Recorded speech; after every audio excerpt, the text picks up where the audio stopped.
leaders see the same stories from Gaza that we do.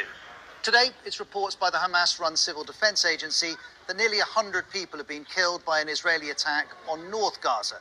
It's charities warning that young children are now dying from hunger and disease.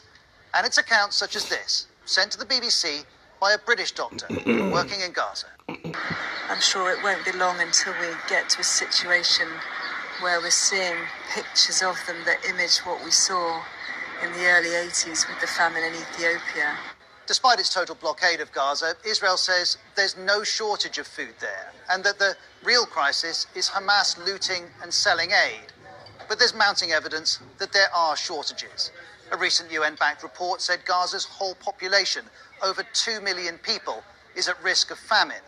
And this week, the UN's humanitarian chief made this plea to world leaders. I ask you to reflect for a moment on what action we will tell future generations we each took to stop the 21st century atrocity to which we bear daily witness in Gaza.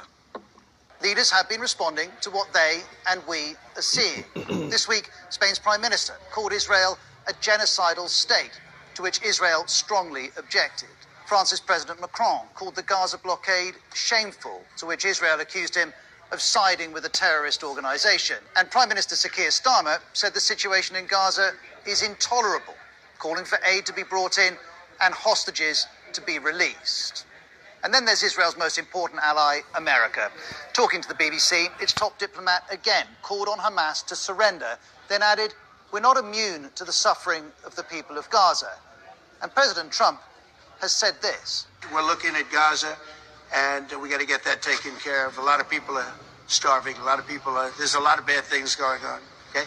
Donald Trump reiterated that hostages held by Hamas must be released. Now, words don't always translate into actions, but language does matter. It can point the way to shift a policy or approach.